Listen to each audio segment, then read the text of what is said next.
जय सिया राम। नमस्कार दर्शक मित्रों, ये है जयपुर शहर का नरसिंह मंदिर जो प्राचीन समय से जाना जाता है। यहाँ खुशबू है संस्कृति की, आस्था की और सनातनों की। यहाँ से सदियों से राम जन्मोत्सव की शोभा यात्रा निकाली जाती है।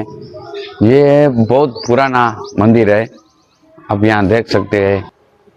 यहाँ खुशबू है गौशाला की। जय श्री राम। આવનાર શ્રી રામ જન્મોત્સવ નિમિત્તે અહીંના મંત શ્રી કનૈયાનંદજી બાપુના જે આવનાર રામનવમી છે કેટલી ઝાંખીઓ નીકળશે અહીંયા અને કેટલા પ્લોટ અને ક્યાંથી નીકળશે અને કયા કયા મંદિરમાંથી નીકળશે આ વર્ષે બાપુ? जय सिया राम। आ वर्षे राम शोभा यात्रा में 50 थी ऊपर प्लॉट्स आवशे, झांकीओ आवशे अने बधाय राम नरसिंह मंदिर निकळशे। शोभा यात्रा दरमियान આપણે આ ઉત્સવ ધૂમધામથી તો ઉજવીએ છીએ, પણ એક દી પૂરતું ન રહે એના માટે અમે આ વખતે 5 દી માટે ગામમાં ઉત્સવ ઉજવવાની એક ઈચ્છા વ્યક્ત કરી। તો આ વખતે શોભાયાત્રામાં 23-3 એટલે લોક ડાયરો રાખ્યું છે। એમાં કલાકારો છે દેવાતભાઈ ખવડ, ગોપાલ સાધુ, હર્ષિતભાઈ કનૈયા और अन्य કલાકારો છે। અને 25 તારીખે તીનવતી ચોકે દીપોત્સવ પડશે આઠમના, અને નવમના દિવસે 12 વાગે પ્રગટ આરતી છે અને 3 વાગે અહીંથી 3:30 રથ પ્રસ્થાન થશે અને મહાશોભાયાત્રા છે।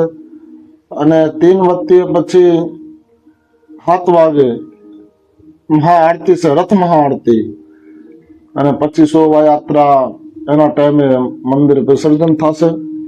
તો આપણું આ વખતે લક્ષ્ય 75,000 પરિવારોને ભગવાન શ્રી રામના મર્યાદાથી જોડવાનું, ભગવાન શ્રી રામથી જોડવાનું લક્ષ્ય છે।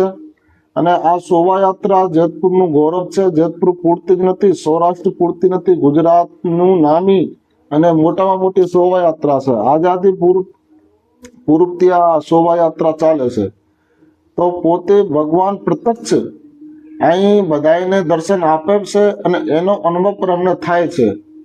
એટલે આ શોભાયાત્રામાં દરેક સનાતનીને પોતાનું કર્તવ્ય અને ધર્મ સમજીને શોભાયાત્રામાં આવવું અને ભગવાન શ્રી રામની મર્યાદામાં ભગવાન શ્રી રામના જીવનનું અનુસરણ કરીને શોભાયાત્રામાં જોડાવવું અને એવી રીતે જ પરિવારમાં જીવવું, આ અમારું સનાતન છે।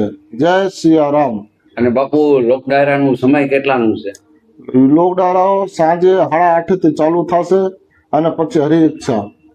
અને જેતપુરની જનતાને ખાસ આમંત્રણ છે બાપુ દ્વારા કે તમામ લોકોને લોક ડાયરા અને જે રામ જન્મોત્સવ નિમિત્તે અહીંયા જે શોભાયાત્રા થાય છે એમાં પધારવા અને આખા સૌરાષ્ટ્ર અને ગુજરાતની જનતાને તમામને પધારવા।